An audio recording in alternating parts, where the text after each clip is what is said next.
Welcome to the Fear and Greed Daily Interview. I'm Jennifer Duke. Australia's biggest businesses are ramping up their climate goals, with more ASX 200 companies committing to a net zero target. And importantly for investors, nearly 70% of the index is now reporting against the Task Force for Climate-Related Financial Disclosures framework.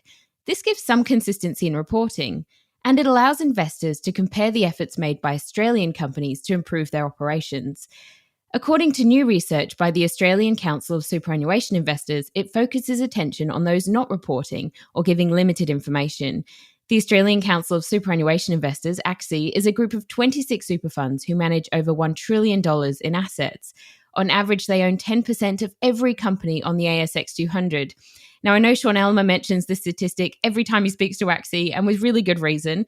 It illustrates just how powerful this group of investors really is. Louise Davidson is the CEO of ACSI. Louise, welcome back to Fear and Greed. Thanks, Jennifer. Great to be with you. So, Louise, why does this issue matter so much to your members?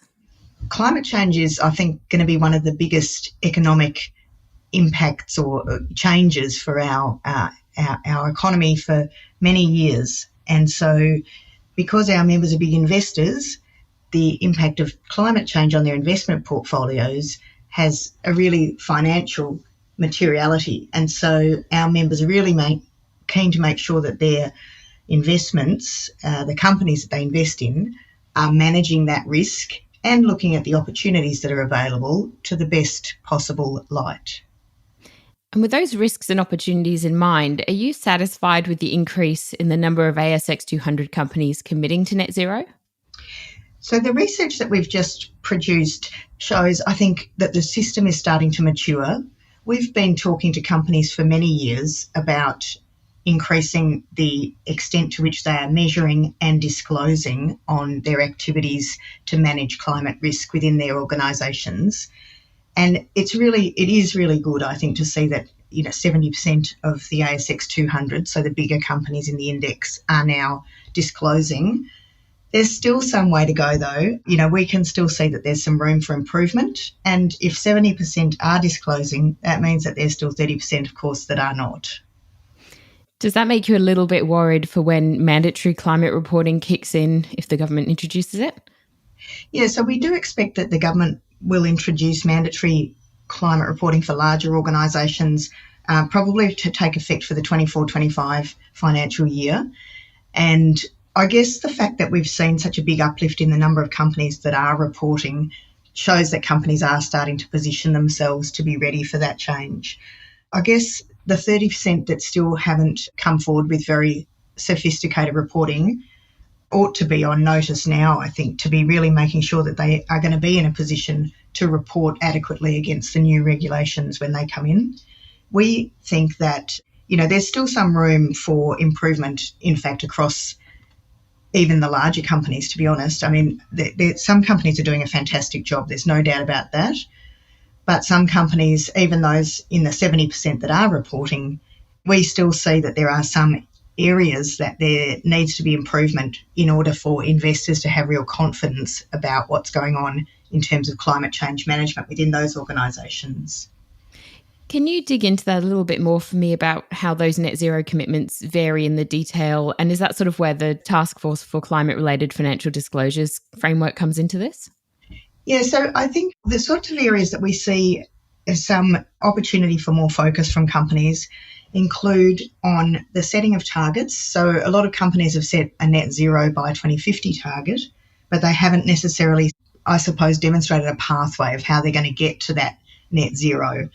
And we don't want a situation where everyone leaves it till 2049, to work out how they're going to get to net zero within the next 12 months. So what investors are really looking for is, the stepping stones along the way. So some mid-term targets so that we can see how companies are tracking.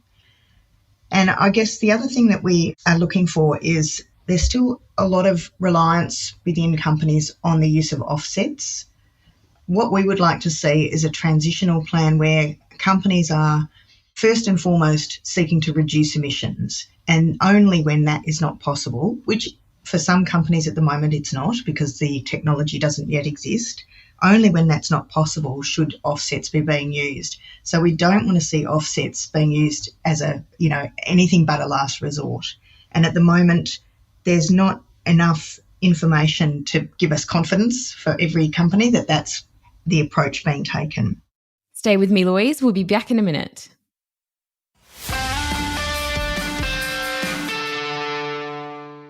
My guest this morning is Louise Davidson, Chief Executive of the Australian Council of Superannuation Investors. Is ACSI having sort of direct conversations with these businesses about how to get them to a place where you'd be more comfortable with what they're doing?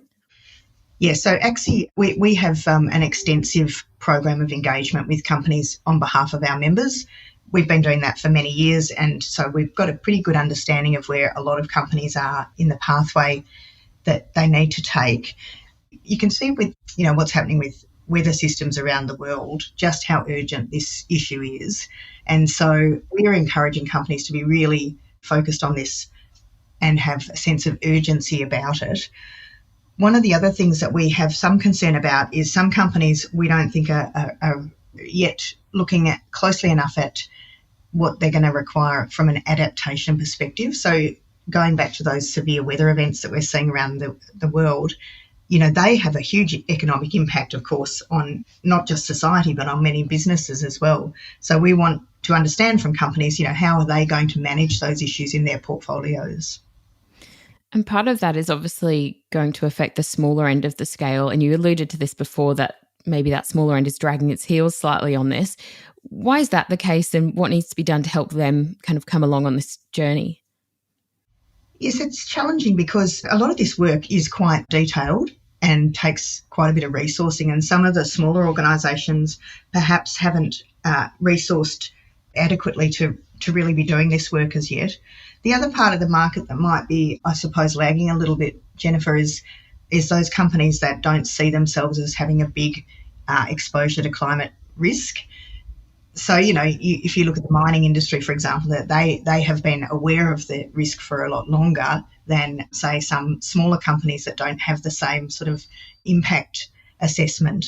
But I think what we would encourage all companies to be doing now is understanding that they will have some form of risk coming their way, and to be starting to measure and manage how they're going to deal with that. And as part of that scenario analysis, how does that work in figuring out that risk? So scenario analysis is an important part of the TCFD reporting program, and we really encourage companies to be thinking about, so that's about, what scenarios are they going to measure against? What sorts of carbon constraint are they going to assume for their portfolios? What sorts of transition opportunities will there be? And we're really encouraging companies to go into that with a really robust mind frame, to really challenge themselves about what the outer reaches of that might look like, so not just to pick a cosy scenario that is going to be mean that they don't really need to change much of what they're doing, but actually genuinely challenge themselves on what the worst or best case scenarios might be. I think the other thing I would say is that because the government's going to introduce mandatory climate reporting, I think we will expect to see the development of a lot more guidance and tools from federal government that will help to support companies in doing this work as well as we get closer to that introduction. Is part of the challenge having the skills within the organisation to be able to report on these measures, have the understanding, that sort of softer, I don't know if that even counts as soft skill, but that level of skill shortage I'm hearing is quite an issue in Australia? There is a bit of a skill shortage in that area, but I think really in this case, there's a lot of information available to companies. And I think one of the things that we look at when we're thinking about this with companies is how is the board thinking about this? What sort of governance have they got in place to manage this transition that they're going to have to be part of? And have they got either the skills on the board or access to expertise to help guide them in that?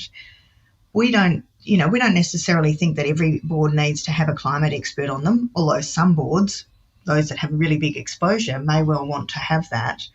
But every board needs to make sure that they've got access to information that they can trust around this transition. I think that boardroom conversation piece is absolutely fascinating.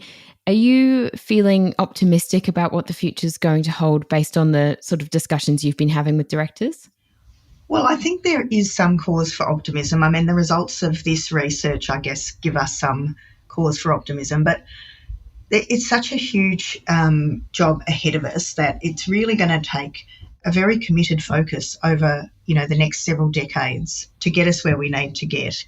And I think one of the things that we would really encourage companies to do, as I said earlier, is to be approaching this with a real sense of urgency, because you can see from what's going on around the world that things are changing very quickly at the moment. And we really need to make sure that we are really putting ourselves in that position to reach the 1.5 maximum warming goal. And that's, we've got to move quickly to stop that slipping away from us. Louise, thank you for talking to Fear and Greed. Thanks very much, Jennifer. A pleasure. And that was Louise Davidson, Chief Executive of the Australian Council of Superannuation Investors. This is the Fear and Greed Business Interview. Join us every morning for the full episode of Fear and Greed, Australia's best business podcast. I'm Jennifer Duke, economics correspondent at Capital Brief, and filling in for Sean Elmer. Have a great day.